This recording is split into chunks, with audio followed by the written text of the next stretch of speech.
Yes और no? Ma'am yes ma'am एक emotional intelligence है मैम, जो शायद आप नहीं भेजे जहाँ तक हमको लगता है, और लोग से पूछे हम नहीं है।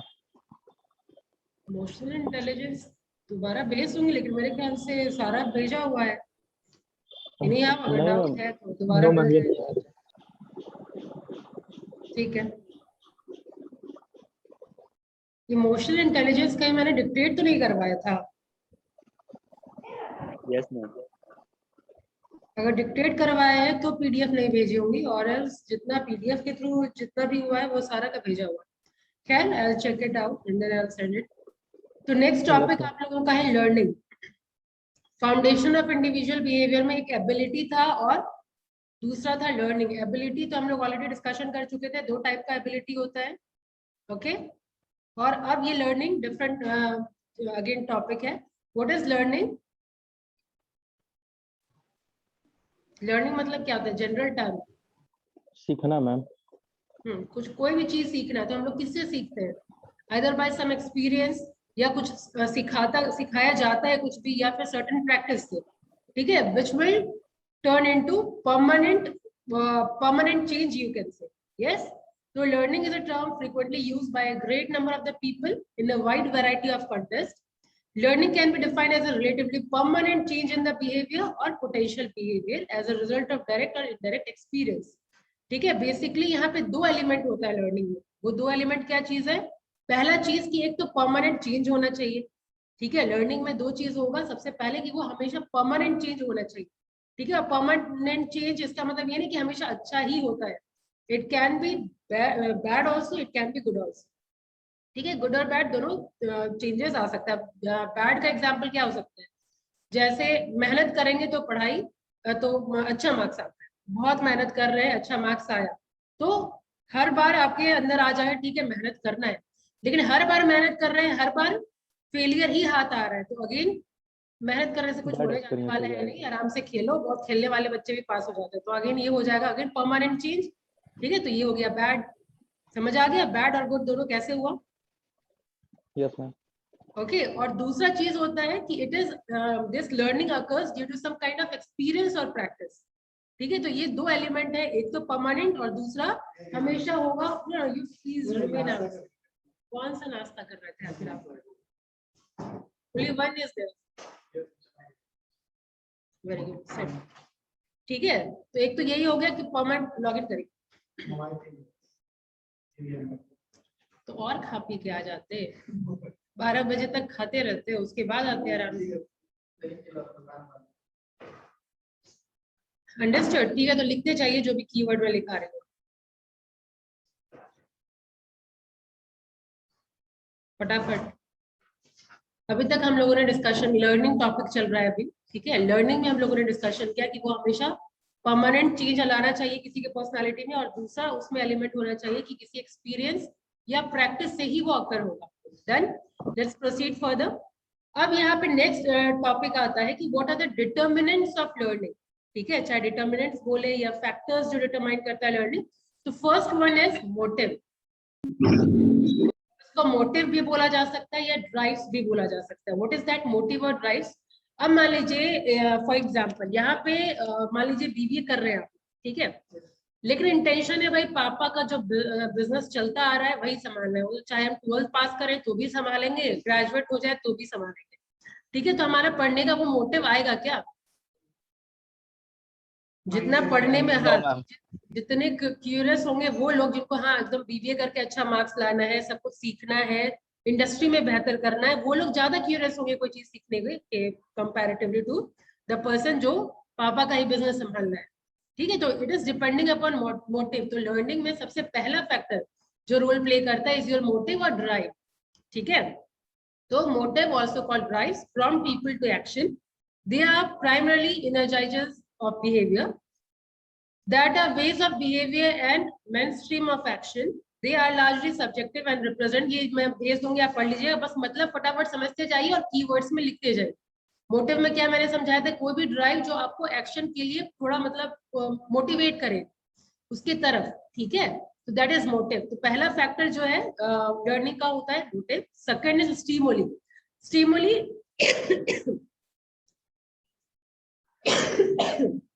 एसी दोनों चल रहा है, एक बंद करो।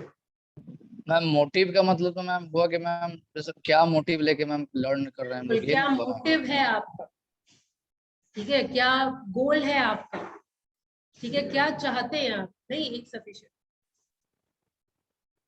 ठीक है, उसके अकॉर्डिंग आपका बिहेवियर होगा। Understood, that is motive. Motive oblique drives लिख लीजिए, ऑब्लिक गोल्स लिख लीजिए, क्लियर हो जाएगा, ठीक है। अब स्टिमुलस की बात करें, व्हाट इज स्टिमुलस? कैसे कनेक्टेड है? अनीशा, लर्निंग नहीं हुआ अगर आपका गोल ही नहीं होगा सर्टेन चीज, जैसे अभी मैंने एग्जांपल दिया ना कि अगर हमको पापा का ही बिजनेस संभालना है तो हम लर्निंग पे उतना फोकस करेंगे ही नहीं, चाहे हम फेल भी हो जाए तो भी मेरा बिजनेस सिक्योर है। यस, और यही ऑन द अदर हैंड अगर मेरा मोटिव है कि मेरे को कुछ अच्छा इंडस्ट्री में करना है, अच्छे पोजीशन अचीव करना है, तो हम पढ़ाई पे फोकस रहेंगे। जिनके पास ऑप्शन नहीं है, घर पे कोई बिजनेस नहीं है, किसी का वो वैसा बैकबोन नहीं है। हाँ, अब जैसे मान लीजिए फैमिली रिस्पॉन्सिबिलिटी अगर ऑर्गेनाइजेशन पर्सपेक्टिव से आई, ये तो मैं आप लोग के लेवल पे बता रही थी, अब ऑर्गेनाइजेशन पर्सपेक्टिव से बोलिए कि एक पर्सन है जो जिनका फैमिली बैकग्राउंड बहुत अच्छा है, वो जो कमा रहे हैं वो जस्ट एक एक्स्ट्रा पुश है, ठीक है, लेकिन ऑन द अदर हैंड कोई एक मतलब एम्प्लॉय ऐसा है जिसको फैमिली रिस्पॉन्सिबिलिटी बहुत है और he is the only person to earn, तो ऑटोमेटिकली उनके अंदर क्यूरियोसिटी आ जाएगा ना कि भाई ज्यादा से ज्यादा मेहनत करना है, ओवर टाइम करना है, ज्यादा से ज्यादा कमाना, नहीं तो फिर हमारे फैमिली का पेट कौन भरेगा। Understood, that is motive. तो एक फैक्टर हुआ ना लर्निंग, इस पे इफेक्ट हुआ कि नहीं हुआ निशा? यस और no? Anisha, waiting for your response. Yes ma'am. Okay, next है स्टिमुली। एसी ही इफेक्ट कर रहा है क्योंकि अब तक खांसी तो नहीं हो रहा, रह दीजिए काफी दूर।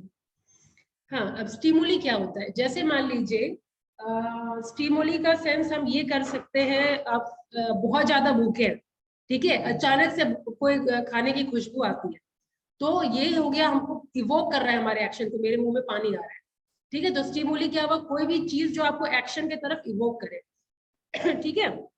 हाँ, stimuli are object that exist in the environment in which a person lives, ठीक है, stimuli increases the profitability of eliciting a specific response from a person, ठीक है, किसी भी पर्सन से वो पर्टिकुलर एक्टिविटी करवाने या रिस्पॉन्ड करने पे ये उत्प्रेरक का काम करता है, ठीक है। जैसे फॉर एग्जाम्पल अगर हम लोग ओवर टाइम करते हैं, ठीक है, तो हम लोगों को एक्स्ट्रा बोनस मिलेगा या फिर मान लो एक्स्ट्रा इंसेंटिव मिलेगा। Understood, that is stimuli. Understood, यहाँ पे बोनस या फिर इंसेंटिव जो है वो क्या है, हमारा स्टिमुली है, उस स्टिमुली को देख करके हम अपने आप ऑटोमेटिकली अच्छा काम ओवर टाइम करना शुरू कर देंगे। Understood, next is generalization. देखिए ये जनरलाइजेशन और डिस्क्रिमिनेशन क्या है, स्टिमुली का ही दो मैम स्टिमुली समझ में नहीं आया मैम, यहाँ पे लिखा हुआ ma'am which a person lives, समझ में नहीं आया। कौन सा?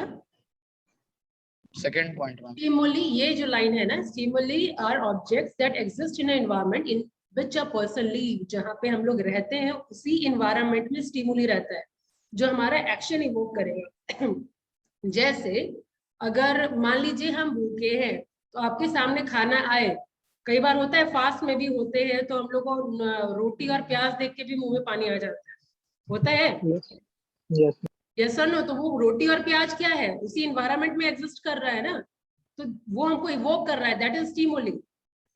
वही ऑर्गेनाइजेशन से मैं रिलेट करके बता रही हूँ कि जो हमारा वो एक्स्ट्रा इंसेंटिव है वो हमारे लिए स्टिमुली हो गया। Understood Hrithik? Curiosity ma'am, yes ma'am. Curiosity बोल सकते हैं। क्यूरियोसिटी नहीं, हिंदी अगर बोल रहे हैं इसको उत्प्रेरक बोलते हैं, जो हमको उत्साहित करे काम के प्रति, ठीक है। जैसे मान लीजिए इंसेंटिव अगर हमको मिल रहा है तो इंसेंटिव के मतलब वो हमको ये करेगा, इवोक करेगा एक्शन करने के लिए और काम करने के लिए। Understood, that is stimuli. ठीक है, अब ये दो टाइप का होता है, एक जनरलाइजेशन एंड डिस्क्रिमिनेशन, ठीक है। ये जो थर्ड और फोर्थ नंबर आप देख रहे हैं, बेसिकली ये फैक्टर तो है लेकिन ये स्टिमुली का ही पार्ट है। स्टिमुली ये दो तरह का होता है, जनरलाइजेशन एंड डिस्क्रिमिनेशन। ये आगे थ्योरीज है लर्निंग, इसी चैप्टर में ही 2 थ्योरी दिया गया है, एक कंडीशनल और ऑपरेंट। वो हम उस वक्त आपको बताएंगे कि ये जनरलाइजेशन और डिस्क्रिमिनेशन क्या है, ठीक है। इसी क्लास में आगे हम लोग थ्योरीज में जब आएंगे तब आपको समझ में आएगा कि जनरलाइजेशन स्टिमुली क्या है और डिस्क्रिमिनेशन स्टिमुली क्या है। अंडरस्टूड। नेक्स्ट फैक्टर है रिस्पॉन्स। रिस्पॉन्स तो काफी सिंपल है, कोई भी किसी भी चीज को हम कैसे रिस्पॉन्स कर रहे हैं, ठीक है। The stimuli results in response, जैसे खाने को देख के मुंह में पानी आना, that is response to stimuli. Understood. खाने के, अगर हमको भूख लगी हुई है तो खाने की तरफ अगर हम देखेंगे या खाने की खुशबू भी अगर आएगी तो मुंह में सलाइवा आएगा, पानी आएगी, है ना। तो that is response to stimuli. Clear. तो यहाँ पे क्या है, मैम एक ऑर्गेनाइजेशन के एग्जांपल से बताइए मैम रिस्पांस। रिस्पॉन्स अभी तो एग्जांपल दिया कि ऑर्गेनाइजेशन में स्टिमुली का काम कर रहा है इंसेंटिव। यस, उसके प्रति अब इंसेंटिव मिलेगा। 1 लाख अगर टारगेट पूरा करते हैं तो हमको मान लीजिए 10% इंक्रीमेंट मिलेगा या 20% इंक्रीमेंट मिलेगा, तो मेरा रिस्पॉन्स क्या होगा? ऋतिक। ज्यादा होगा। हाँ, ज्यादा काम करेंगे, वो टारगेट को अचीव करने के लिए दिन रात मेहनत करेंगे। अंडरस्टूड। ऑर्गेनाइजेशन से हो गया रिलेशन। यस मैम स्टिमुली में एक लाइन था ma'am, it probably increase electricity response. Ma'am उसका अर्थात मतलब शायद था लास्ट पैराग्राफ था मैम, इट प्रोबेबली इंक्रीज जो भी था किसमें स्टिमुली में ही। हाँ तो गया stimuli increase stimuli probability of eliciting Stimuli increases the probability of eliciting a specific response from a person। मतलब कि स्टिमुली के वजह से ही पर्टिकुलर पर्सन में मतलब वो उत्साह पैदा होता है रिस्पॉन्स करने का। This is the clear cut Hindi meaning of it, ठीक है। स्टिमुली को देख करके ही हमारा रिस्पॉन्स देने का जो प्रवृत्ति है वो बढ़ता है, ठीक है। बढ़ता है या घटता है, दोनों हम लोग बोलेंगे। अंडरस्टूड। अगर मेरा स्टिमुली अगर कुछ नेगेटिव अगर होता है तो घट भी सकता है, ठीक है। ग्रेजुअली ये चैप्टर खत्म होने के लिए सारा क्लियर होता चला जाएगा क्योंकि इस पे कंप्लीट एक्सपेरिमेंट भी है, ठीक है। रिस्पॉन्स समझ में आ गया। अब लेट्स प्रोसीड टू, क्लियर हुआ कि नहीं प्रत्यय? हो गया मैम। अब आइए रीइंफोर्समेंट। रीइंफोर्समेंट मतलब क्या हुआ? Reinforcement is a fundamental conditioning of learning. Reinforcement can be defined as anything that both increases the strength of response and tends to induce repetition of behavior. कहने का मतलब क्या है? सिंपल एग्जांपल से समझिए reinforcement कहते किसको है। जैसे मान लीजिए कोई बच्चा अगर सर्टेन बिहेवियर शो करता है, जैसे मान लीजिए गाने का ही हम लोग लेते हैं, ठीक है। तो अगर कोई बच्चा गाना गाए, जैसे मान लीजिए गौरव गाया, ठीक है, अगर वो खराब गाया तो सब लोग क्रिटिसाइज कर रहे हैं, सब लोग हंस रहे हैं, तो ये उसका क्या होगा? उसको मैसेज क्या जाएगा कि हम गाना अच्छा नहीं गा पाते, हम दोबारा रिपीट नहीं करेंगे ऐसा, तो बिहेवियर उसका रिपीट नहीं होगा। यही ऑन कॉन्ट्ररी कोई बच्चा है बहुत अच्छा गा रहा है, उसको हर तरफ से तारीफ मिल रहा है, तो सेम बिहेवियर रिपीट होगा बार बार, हर फंक्शन में पार्टिसिपेट करेगा वो। Getting my point? ठीक है। तो ये है आपका रीइंफोर्समेंट। मतलब रीइंफोर्समेंट मतलब कि ऐसा एज एनीथिंग दैट बोथ, ऐसा जो स्ट्रेंथ को इंक्रीज करे या डिक्रीज करे, ठीक है, that both increases the strength of response, ठीक है। रीइंफोर्समेंट क्या है कि जो increases the strength of response and tend to induce repetition of behavior that preceded the reinforcement. No measurable modification of behavior can be taken without reinforcement. Understood? ऐसे पढ़ रहे थे, क्लियर नहीं हो रहा था, आप समझ में आ गया? reinforcement क्या हो गया? ऐसा मतलब certain appreciation या डिमोटिवेशन जो किसी से मिलता है जिसकी वजह से मेरा रिस्पॉन्स ज्यादा स्ट्रेंथ होता है। अंडरस्टूड? या नहीं तो फिर डिटोरिएट कर जाता है। अंडरस्टूड? Yes ma'am. सब कुछ एग्जाम्पल से याद रखने की कोशिश करिए। Next is retention. रिटेंशन भी सिंपल मीनिंग है। रिटेंशन मतलब याद रखने की क्षमता। कोई भी चीज अगर हम सीखते हैं तो एक टाइम आता है, हो सकता है बहुत ज्यादा लंबा टाइम हो जाए, तो हो सकता है फिर 6 में हम लोग क्या पढ़े वो याद नहीं रहता है, ठीक है। तो उसको हम एक्सटिंक्शन कहते हैं। ये जो टर्म है, यहाँ देखिए, retention means what? Means remembrance of learn behaviour over time, ठीक है। रिटेंशन मतलब कितना याद रखने की क्षमता है हमारे अंदर। अब वो भी क्या होता है, converge into forgetting, learning which is forgotten over time, जो चीज हम भूल जाते हैं कि एक सर्टेन टाइम पीरियड के बाद, उसको हम लोग यहाँ पे टर्म दे रहे हैं एक्सटिंक्शन, ठीक है। और वही ऑन कॉन्ट्ररी कुछ अगर हमको याद आ जाता है, ठीक है, when the response strength return after extinction without only intervening reinforcement is called spontaneous recovery, मतलब अचानक जो याद आ जाता है तो that is known as spontaneous recovery. इतना टर्म हम लोगों को क्लियर होना चाहिए। अब तक एक लर्निंग का डेफिनेशन क्लियर होना चाहिए, बाकी अब तक जो हम लोगों ने डिटर्मिनेंट डिस्कशन किया वो क्लियर होना चाहिए। That is motive, stimuli. Stimuli का डेफिनेशन बस हम यही वन लाइनर अगर आप सोच रहे हैं तो बस वन लाइनर में यही, which evoke any action, और stimuli increase the probability of eliciting a specific response from a person। ठीक है, दो टाइप का जनरलाइजेशन एंड डिस्क्रिमिनेशन, दो टाइप का स्टिमुली होता है, ठीक है। क्या होता है generalisation? It is a tendency of a new stimuli to evoke response और behaviour similar to those eliciting by another stimuli. ये आगे जब थ्योरी हम लोग पढ़ेंगे तब और क्लियर होगा। अभी दो टर्म को अभी यहाँ पे थोड़ा होल्ड पे रखिए। नेक्स्ट टर्म है रिस्पॉन्सेस, रीइंफोर्समेंट एंड रिटेंशन। उसके बाद रिटेंशन में ये टर्म है एक्सटिंक्शन, ये टर्म क्लियर होना चाहिए। स्पॉन्टेनियस रिकवरी ये क्लियर होना चाहिए, ठीक है। अब तक का ये ऑब्जेक्टिव क्लियर हुआ? डिस्क्रिमिनेशन और जनरलाइजेशन, बोलो बोलो पढ़ते पहले। मैम डिस्क्रिमिनेशन और जनरलाइजेशन को फैक्टर में हम लोग रखेंगे ना कि स्टिमुली के टाइप में रखेंगे, मतलब फैक्टर अगर पूछती हैं या फिर टाइप ऑफ क्वेश्चन स्टिमुली आता में रखेंगे। टाइप ऑफ डिटर्मिनेंट तो है ही, लेकिन ये स्टिमुली का ही दो टाइप है, जनरलाइजेशन एंड डिस्क्रिमिनेशन। और मैम रीइंफोर्समेंट में मैम क्या था, मतलब वही ना मैम, किसी गाना को अगर कोई गाता है वो अच्छा नहीं लगता है तो उसको मतलब उसका अगर वो एग्जाम्पल है, वो एग्जाम्पल है। रीइंफोर्समेंट वैसा है जो which increases the strength of response. Here it is. Reinforcement can be defined as anything that both increases the strength of responses and tends to induce repetition of behavior that preceded the reinforcement। मतलब जिस behavior की वजह से या जो ऐसा response हमको मिला जिसकी वजह से मेरा वो काम करने की जो प्रवृत्ति है वो रिपीट होने लगी। कोई काम अच्छा होता है या कुछ अप्रिशिएट कुछ भी चीज किया जाता है तो वो बिहेवियर मेरा रिपीट होता है। यस और no? Yes ma'am.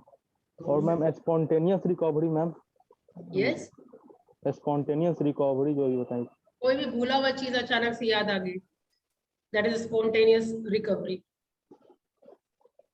Yes ma'am, ठीक है। Yes ma'am. मैम एक पॉइंट है मैम रिटेंशन में ऊपर ना, एक पॉइंट है मैम पीडीएफ थोड़ा नीचे कीजिए हम्म मैम। ये remembrance of learn behaviour over time, ma'am इसका क्या मतलब है मैम? वही तो मैंने समझाया कि आप में याद रखने की क्षमता कितनी है। Remembrance of learn behaviour over time, याद रखने की क्षमता कितनी है। जब टाइम लंबा हो जाता है तब तक आपको याद कितना रखता है, आपने याद रखने की क्षमता कितनी है। सिंपल टर्म,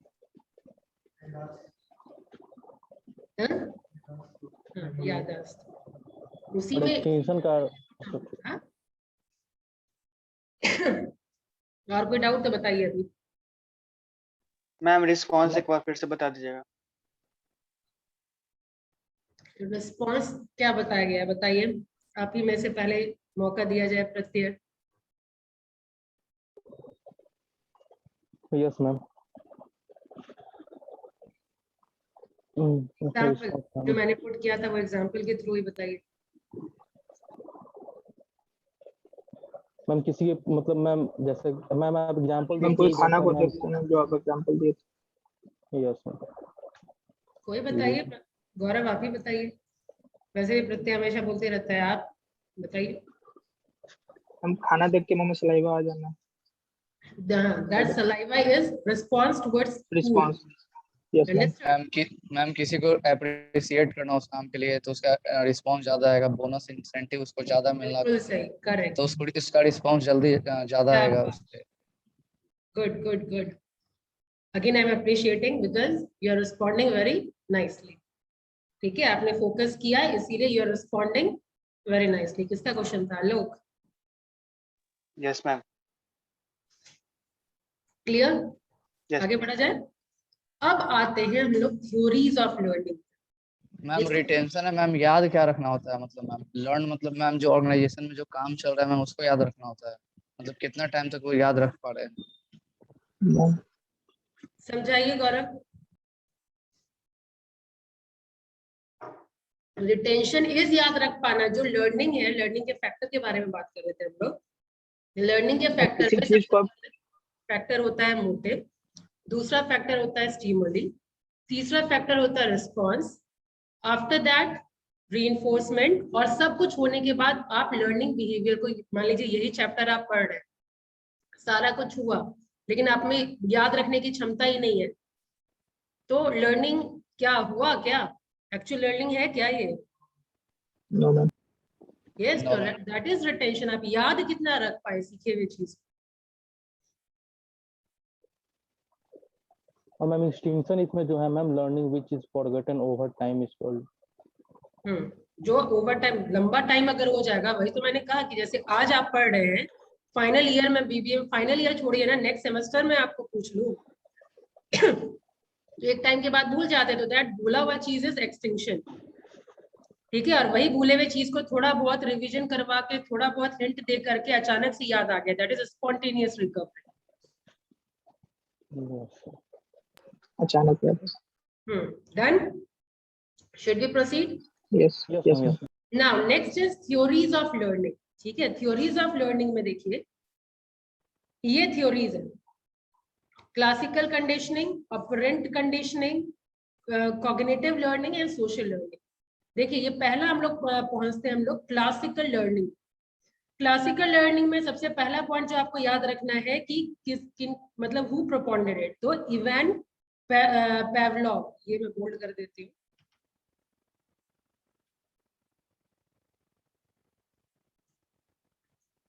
ठीक है, ये नाम आपको पता होना चाहिए। इवान पावलोव, ये रशियन साइकोलॉजिस्ट थे, इनका दिया हुआ है। ठीक है, he conducted an experiment on the dogs and tries to establish a stimulus response connection। ठीक है, यहाँ पे स्टिमुलस और रिस्पॉन्स को आप बेहतर समझ पाएंगे। बेसिकली ये एक्सपेरिमेंट किया गया था क्लासिकल कंडीशनिंग में डॉग के ऊपर। ठीक है, इवान पावलोव ने एक्सपेरिमेंट किया डॉग के ऊपर। क्या एक्सपेरिमेंट था? देखिए, इसमें कुछ टर्म है, एक है कंडीशन, मेरा खुद ही खराब हो रहा है, सुनिए। ये कुछ टर्म है जो आपको पता होना चाहिए। Number one is before conditioning, ये है अनकंडीशनड स्टिमुली। अनकंडीशनड स्टिमुली का मतलब क्या होता है कि जो नेचुरल होता है। ठीक है, तो डॉग को यहाँ पे, गौरव यहाँ ध्यान दीजिए, डॉग को देख करके डॉग के सामने मीट रखा गया। ठीक है, अंडरस्टैंड द टर्म, मीट रखा गया, तो ये तो नेचुरल प्रोसेस है कि वो सेलिब्रेट करेगा, तो इसमें कोई ट्रेनिंग का तो रिक्वायरमेंट नहीं है, ये सर नो। तो जो नेचुरल हो, जिसमें ट्रेनिंग का कोई रिक्वायरमेंट ना हो, that term is known as unconditioned stimuli. Clear? जो नेचुरल है उसको हम लोग अनकंडीशनड स्टिमुली, तो यहाँ पे इस केस में स्टिमुली को देख करके वो सलाइवा किया, तो सलाइवा, सैलिवेशन इज रिस्पॉन्स, है ना? गेटिंग और not? I am very slow over here, let me know. ठीक है, अनकंडीशनड स्टिमुलस। आप एक ही जने आप इधर आ जाइए ऋतिक, ताकि आप स्क्रीन देख पाए। इधर बैठिए, दिख रहा है स्क्रीन? देखिए, ये है बिफोर कंडीशनिंग यानी बिफोर ट्रेनिंग, ये अनकंडीशनड स्टिमुलस है। अनकंडीशनड स्टिमुलस मतलब जो नेचुरल है, natural stimulus that is meat. Dog के ऊपर इवान पावलोव ने एक्सपेरिमेंट किया है, तो मीट इज ये अनकंडीशनड स्टिमुलस, और ये अनकंडीशनड रिस्पॉन्स यानी डॉग के मुंह में सैलिवेशन है। ठीक है, फिर कंडीशन स्टिमुलस। अब कंडीशन स्टिमुलस का मतलब क्या हुआ? यहाँ पे ट्रेनिंग इन्वॉल्व हो गया। अंडरस्टूड? कंडीशन स्टिमुलस मतलब यहाँ पे हम ट्रेन किए डॉग को। कैसे ट्रेन किए? पहले मीट दिखाते थे तो सेलिब्रेट करता था, अब क्या किया? मीट नहीं दिखाना शुरू किया, पहले बेल बजाया गया, तो पहले तो रिस्पॉन्स नहीं मिला। ठीक है, पहले बेल बजा के तब मीट दिया गया, तो बेल बजाने पे देखा गया कि वो सेलिब्रेट नहीं किया। ठीक है, फिर कंटिन्यूस वही चीज किया गया, बेल बजता था फिर मीट देता था, बेल बजता था फिर मीट देता था, कंटिन्यूस रिपीटेशन हुआ। ठीक है, तो कंडीशन स्टिमुलस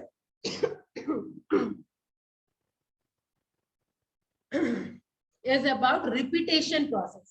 Understood? तो ये कंडीशन स्टिमुलस क्या हुआ कि हम ट्रेनिंग दिए, उसको बेल बजाए, पहले में रिस्पॉन्स नहीं मिला। ये है पहला पॉइंट बिफोर कंडीशनिंग, यानी ट्रेनिंग से पहले। ठीक है, बस इसी डायग्राम को देखिए। सेकेंड है ड्यूरिंग कंडीशनिंग, मतलब जब हम ट्रेनिंग कर रहे थे, कंटिन्यूअस रिपीट कर रहे थे। तो अनकंडीशनल स्टिमुलस तो मीट यहाँ पे है ही, अनकंडीशनल रिस्पॉन्स।